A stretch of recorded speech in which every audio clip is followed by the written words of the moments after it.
વસો police મથકમાંથી દારૂની બોટલો ચોરી કરતા પોલીસ કર્મીને સજા ફટકારાઈ છે। ડ્રાઈવરની ફરજ બજાવતા પોલીસ કર્મીએ પોલીસ સ્ટેશનમાંથી પકડાયેલા દારૂની 4135 બોટલોની ચોરી કરી હતી। ટુકડે ટુકડે દારૂની બોટલોની ચોરી કરી બુટલેગર કુલ 16,54,000 રૂપિયાનો દારૂ વેચ્યો હોવાનો ખુલાસો થયો છે। ત્યારે કોર્ટે આરોપી શબ્બીર ખાનને 2 વર્ષની સખત કેદની સજા અને 1 લાખનો દંડ ભરવાની સજા ફટકારી હતી।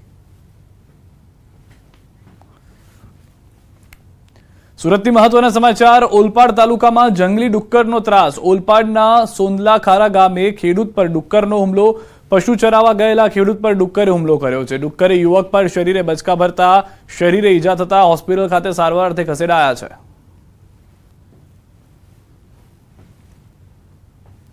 એ ડુક્કરનો ત્રાસ એટલો બધો વધી ગયેલો છે કે રાતના ખેતર જવું હોય તો બી તકલીફ પડે એવું છે। એકલા તો ખેતર જવાતું જ નથી હવે। એટલે ડુક્કર માટે કોઈ સરકાર પગલાં લે, એના માટે પગલાં કોઈ લે સૂચિત તો સારું, નક્કી તો ખેતી કરવી અઘરી છે।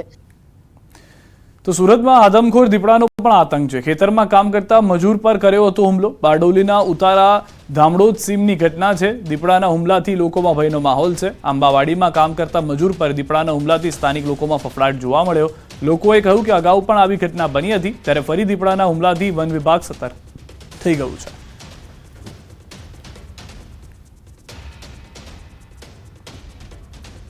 સુરતમાં રખડતા ઢોરનો આતંક। ઓલપાડના કીમ ગામમાં જામ્યું છે આંખલા યુદ્ધ। આંખલા યુદ્ધથી સ્થાનિક લોકોમાં ફફડાટ છે। રાત્રિ દરમિયાન આંખલા યુદ્ધ જામતા બૂમાબૂમ અને નાસભાગ મચી જાય છે। કીમ ગામના મુખ્ય માર્ગ રહેણાંક વિસ્તારમાં આંખલા યુદ્ધથી લોકોના શ્વાસ અદ્ધર છે। આંખલા યુદ્ધ જોતા રાહદારીઓ, વાહન ચાલકો થંભી ગયા હતા। થોડા સમય માટે દુકાનો બંધ કરી દેવી પડી હતી। લોકટોળાઓએ આંખલાઓએ લાકડાઓના સપાતા મારી અને છૂટા પાડી દીધા હતા। રહેણાંક વિસ્તારથી દૂર ભગાડ્યા હતા। ત્યારે લોકોએ કહ્યું કે કીમ ગામમાં અવારનવાર જોવા મળે છે આંખલા યુદ્ધ। રખડતા ઢોર, ડુક્કર, શ્વાન, આંખલાઓનો ત્રાસ વધતો જાય છે।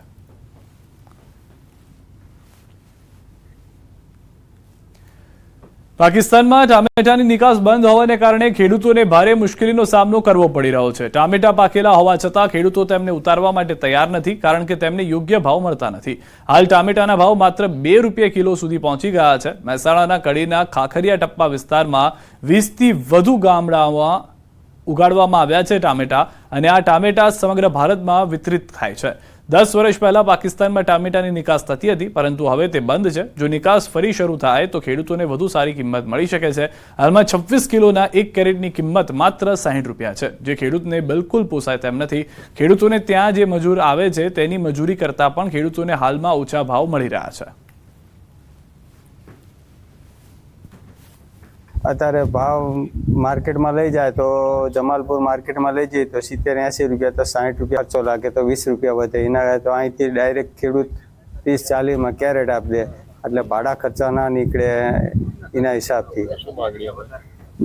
બહાર નિકાસ થાય તો ખેડૂતને 5 પૈસા વધારે મળે એમ।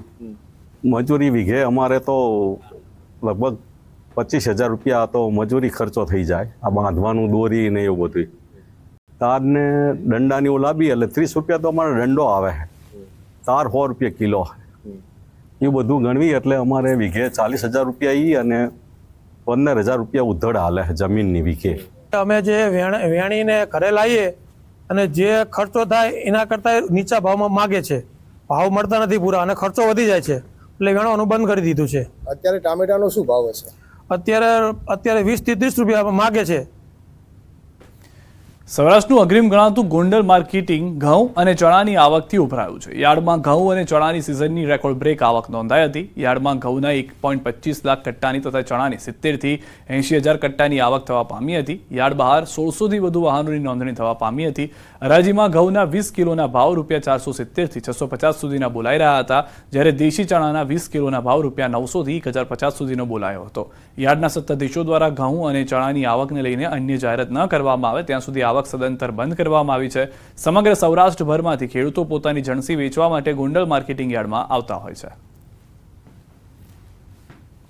આજે આવક ચાલુ કરતા ઘઉંની આવક 1 લાખથી 1.25 લાખ જેવા કટ્ટા ઘઉંની આવક થઈ છે। સાથોસાથ ચણા પણ, એમાં સફેદ ચણા, દેશી ચણા બંને મેળવી 70થી 85,000 ગુણી ચણા પણ આવેલ છે। એટલે આખું માર્કેટિંગ યાર્ડ અત્યારે ફૂલ ભરાઈ ગયું છે। આવક ચાલુ છે, સાથોસાથ વેચાણ પણ ચાલુ છે। એટલે આગામી દિવસોમાં બધાનો સેલ થઈ જવાનો છે, પરંતુ માર્ચ એન્ડિંગની તારીખ 26 થી 31 સુધીની રજા આવતી હોય, દરેક ખેડૂત મિત્રોને નમ્ર વિનંતી કે નવી જાહેરાત આપણા પોર્ટલ દ્વારા ન થાય ત્યાં સુધી ઘઉં અને ચણા અત્રે લઈને આવવા નહીં, એવી તમને બધાને વિનંતી કરવામાં આવે છે. રંગીલા રાજકોટમાં રોગચાળો વકર્યો છે. ડબલ ઋતુના કારણે રોગચાળો વકર્યો છે. ખાનગી અને સરકારી હોસ્પિટલો ઉભરાઈ છે. શરદી, ઉધરસ, તાવ, ઝાડા ઉલટીના કેસ વધ્યા છે. મનપા આરોગ્ય અધિકારી જયેશ વાકાણીએ કહ્યું, ડબલ ઋતુના અનુભવને કારણે રોગચાળો વકર્યો છે. તાપમાનને લઈને મનપા દ્વારા ગાઈડલાઈન જાહેર કરવામાં આવી છે. ભારે તાપમાં કઈ રીતે પોતાને સાચવી શકો, મનપા દ્વારા ગાઈડલાઈન જાહેર કરવામાં આવી છે.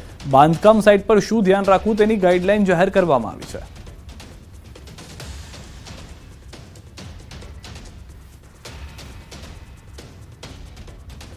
કલાકારોના સન્માન વિવાદ પર બોલ્યા શંકર ચૌધરી. કલાકારોને અન્યાય મુદ્દે ગૃહમાં અધ્યક્ષનો જવાબ. પિક્ચરના કલાકારોને બોલાવવાના બાકી. પિક્ચરના કલાકારોમાં તેમને પણ બોલાવીશું. અમિત ચાવડાએ ગૃહમાં ઉઠાવ્યો હતો મુદ્દો. અમિત ચાવડાને અટકાવી અધ્યક્ષે જવાબ આપ્યો. તો હાલમાંથી જાણકારી મળી રહી છે, જે રીતે વિક્રમ ઠાકોર નારાજ હતા, તેઓએ કહ્યું હતું કે કેટલાક લોકોને બોલાવ્યા પરંતુ તેમને અને તેમના સમાજમાંથી કોઈને આમંત્રણ આપવામાં નથી આવ્યું, જેને લઈને પહેલેથી જ કોંગ્રેસ આક્રમક જોવા મળી રહ્યું છે. ગૃહમાં અધ્યક્ષને આ સવાલ પૂર્ણ થાય તે પહેલા જ અધ્યક્ષે જવાબ આપી દીધો છે. કલાકારોના સન્માન પર શંકર ચૌધરીએ જવાબ આપ્યો છે. પિક્ચરના કલાકારોને બોલાવવાના બાકી છે. પિક્ચરના કલાકારોને પણ બોલાવીશું. અમિત ચાવડાએ ગૃહમાં જે સવાલ ઉઠાવ્યો હતો તેમને અટકાવીને અધ્યક્ષે આ જવાબ આપી દીધો છે. કલાકારો જે અત્યારના આવ્યા હતા તે પિક્ચરના કલાકારો ન હોવાની સ્પષ્ટતા પણ થઈ ચૂકી છે. સૌથી વધારે મહત્વની વાત એ છે કે પિક્ચરના કલાકારો હવે આવશે અથવા તો જે પિક્ચરના કલાકારોને બોલાવવામાં આવવાના છે તેમાં વિક્રમ ઠાકોરનું પણ નામ હોઈ શકે છે. સમાચારમાં અત્યારે બસ એટલું જ. આપ જોતા રહો ગુજરાતની number 1 news channel news 18 Gujarati.